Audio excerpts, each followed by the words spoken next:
Our next speaker enlisted in the Army in 1979. Following his enlistment, he attended Lock Haven University and attained a degree in biology before being commissioned as a second lieutenant in 1987. He also holds a master's degree in military history and military science and an honorary doctorate in public service from Lock Haven. He has served in numerous leadership positions worldwide, including Iraq, Afghanistan, Bosnia, Kosovo, Korea, and Germany.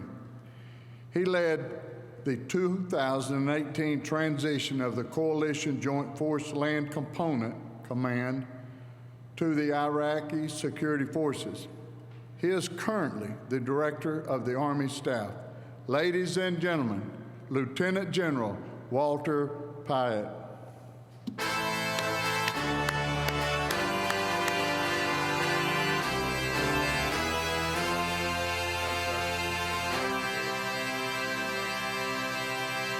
Wow. Good morning, American Legion.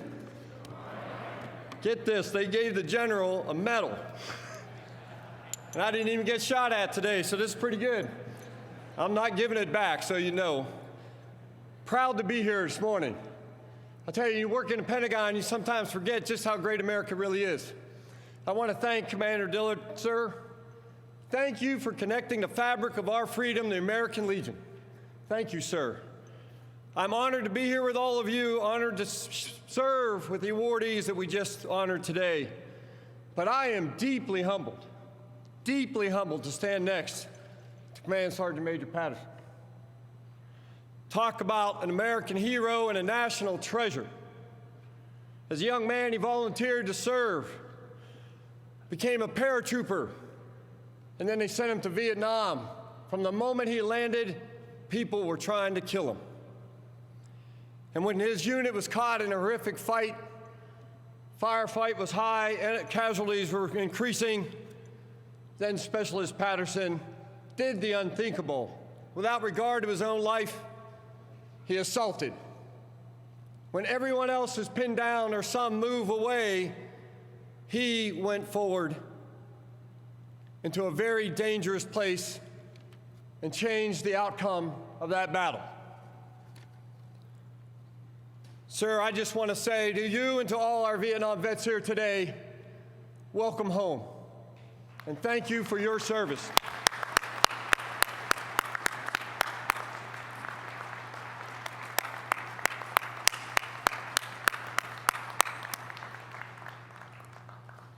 I learned a long time ago that if you do what your sergeant tells you to do, you might just succeed and you might just make it out alive.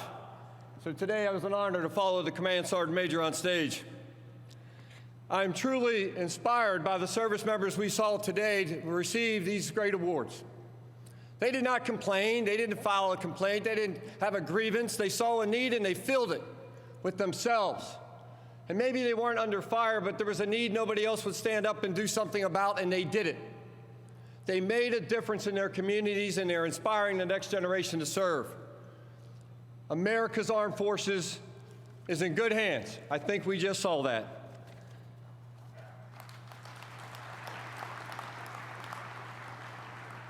It's easy to see that our military is strong. We're not strong because we got big ships and submarines you can't see and airplanes you can't find or tanks that you can't destroy.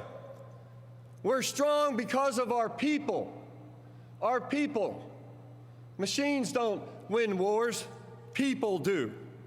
People do incredible things well in the most difficult situations. In Afghanistan many years ago, I had the honor to serve with the 25th Infantry Division's 2nd Battalion, 27th Infantry Wolfhounds. I know there's a few of you there. There wasn't a mountain high enough we wouldn't take. But the enemy fought us. On one mission, my vehicle was totally destroyed. Miraculously, none of us were even scratched. And the enemy was proud to announce on the radios coming from Pakistan that they destroyed the enemy commander in Paktika province. We had another plan for them. We went up in the mountains where they were hiding. We took the fight to the enemy, and we were successful.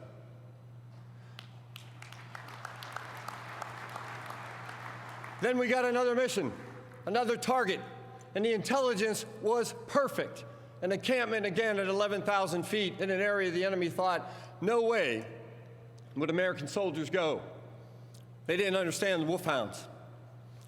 We went up that mountain. We were cleared to destroy by air, but we waved it off. We wanted to capture the enemy and gain the intel and bring this fighting to an end. We got up that mountain, and even in May, it was snowing like crazy.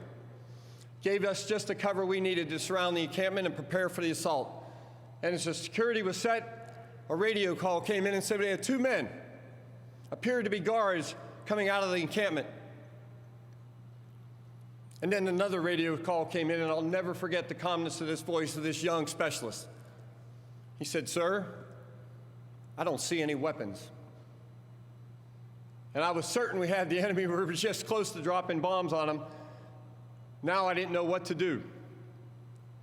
The sergeant leading this scout platoon said, "Sir, I think we can just tackle them." And on we went. Tackling these 2 individuals, we had them down in the snow. We began to restrain their hands. Went out from a tent. Came a rather large and angry woman, wanting to know what we were doing with her men. We quickly learned this was not an Al-Qaeda or terrorist encampment, but a nomadic tribe that has crossed these mountains for hundreds of years. America brings lethality to wars, but we use it with surgical precision. But we also bring our values that taught that young man that not everything is the enemy. And in a second, by saying we had no weapons, he saved lives, and we learned more, and were able to deny those mountains to the enemy from that point on. I've witnessed young men do this and young women do this in combat.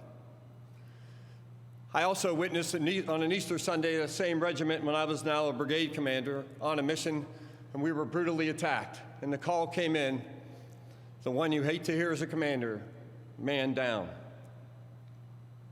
We had one wounded minorly, one soldier killed, and 1 expectant. We went ahead with the evacuation, knowing for sure that this soldier was not going to make it. And we committed on that Easter Sunday that we were going to find the people responsible for that attack. I refused to go back to the base. Then I got a call from our division commander. This soldier was still alive, and we were going to get him to Germany for medical care. He lost both his legs and both his arms, and he lived. And our division commander told me that day, God has a purpose for Brandon Morocco, and he certainly does. He received transplanted arms years later. I still stay in touch with Brandon. He continues to inspire veterans every day. But ask him why he served. It was not for honor or glory or medals. There's none of that in a firefight. He did it for his fellow wolfhounds, his friends, his buddies, who knows what it's like to be happy laying in the dirt in a foreign land, as Rob told us. I was inspired to serve when I was 8 years old, growing up in a small western Pennsylvania town. I was inspired by the statues at our courthouse that had the names of the service members who served in past conflicts of our nation.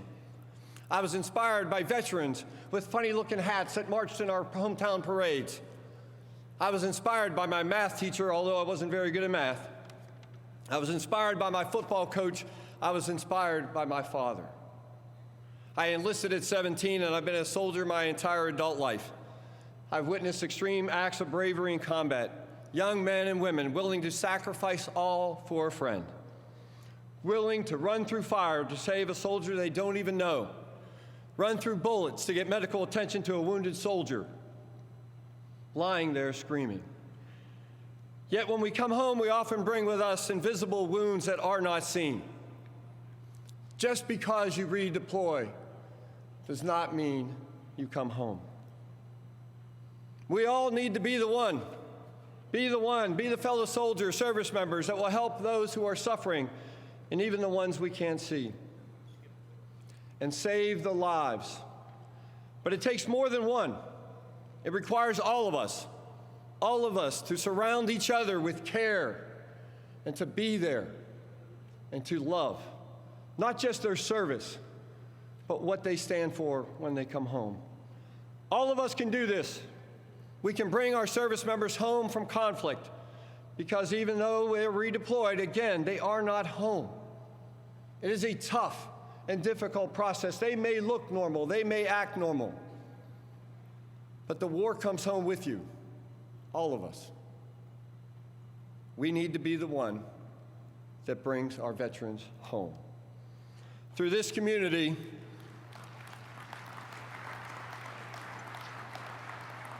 we can all be the one to look out for our fellow veterans as they deal with the invisible wounds of war that often cloud other areas of our lives.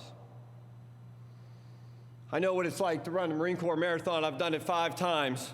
I will never snivel again after hearing Rob today. But you got to know the Marine Corps marathon is not just any marathon. 26 miles, pretty much the same in any marathon, but only the Marines would make the last .2 up a hill. I always have some of my favorite words for Marines as I go up that hill and try to finish that thing. But thank you, Rob, for your inspiring service. Thank you for showing us what it takes to truly come home and inspire others to serve.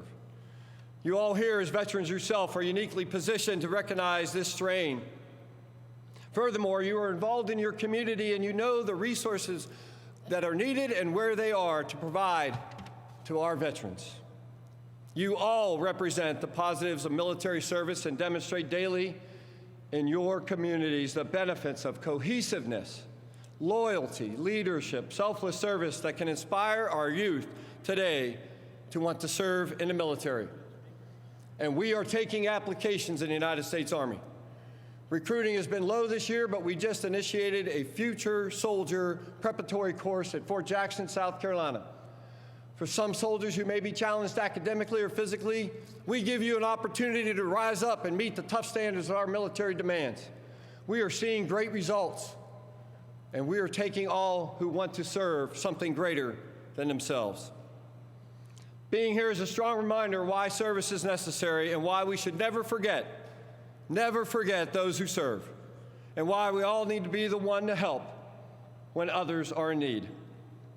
I am honored to stand with these brave men and women. I am humbled, again, to stand next to Sergeant Major Patterson, and proud to stand with all of you. Let us all commit today to be the one. God bless you, and God bless the United States of America.